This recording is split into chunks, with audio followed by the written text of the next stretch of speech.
Okay, so we've been stopped out over here, and I'm going to have to zoom out a bit because we've got our horizontal stop already drawn, which I'll quickly just put it in this color as the original trend line, and we're now waiting for permission from the downward rules set. We're waiting for permission for a downward trend line to be drawn, and the only way that can happen is if price action moves low enough that it reaches the ATR.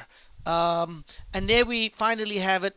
I'm bringing this measure here. Okay, this is our stop, which at this point in time here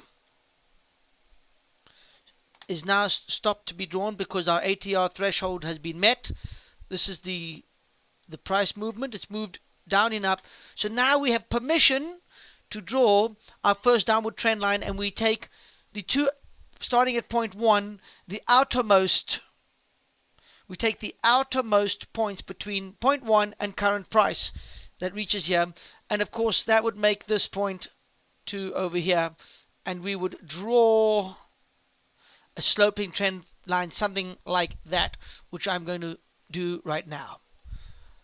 Okay, so I've drawn trend line number 1. First there was the horizontal stop.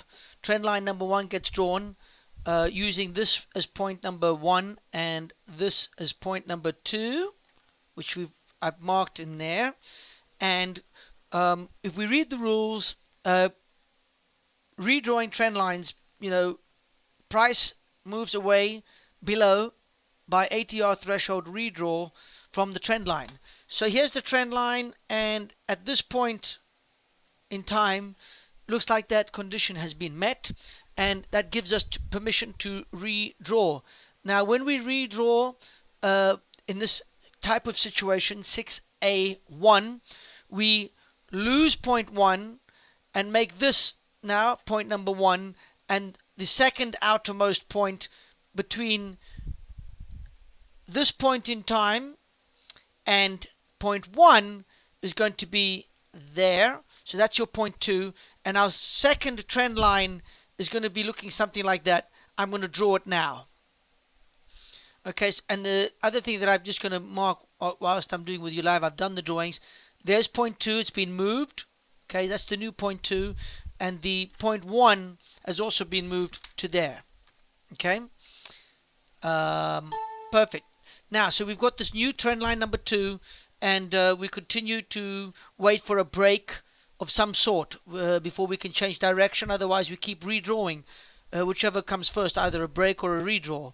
And if we just extend this line to the right and keep on going, and it looks like all the way over here we have a break to the downside. Not a break, but a price action falls down to the downside, prompting the permission to get another line drawn. So quickly, what's going to happen is point 1 and 2 are going to be changed, and I'm going to draw that now.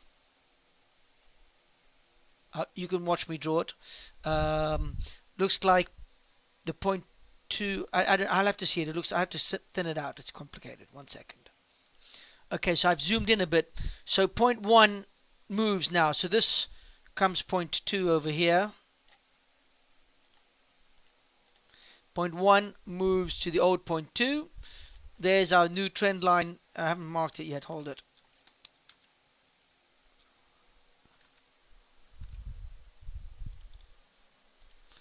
That's right. There's the trend line now. Okay, so that's point 2, and it's a complete redraw. We're not pivoting around the old point 1. We're moving both of them. I'll extend it because it looks like very shortly after, in fact in the same bar, we have to be redrawn again. So now that now becomes point number 1, and so I'll move it. Point 1 now shifts to there for trend line number 3, and point number 2 will become at the outermost point, which looks like this point there. So we mark this and draw trend line number 3. Point 1. Actually, it looks like that's the outermost. Point 2. Okay. And we draw it until we have a break, or do we have another? It looks like even a third trend line to be drawn down. I never picked that up on the first drawing. So now we have to draw it again, and it looks like it would be drawn like that. Okay, and we'll see how that, if that's a clean break or not. But that's done it again, and there's point 2. Zooming in, and the reason why that was so is because you could see it looks like the threshold was met with that redrawing, and therefore the 2 outermost points looks like it's this bar, and it looks like it is a clean break anyway. You've got a close above, and then the next one is stagnant, and then the next one is above. So it looks like we reverse, which is slightly different to what I'd originally drawn, but that's why we do it this way. And then let's see what happens next.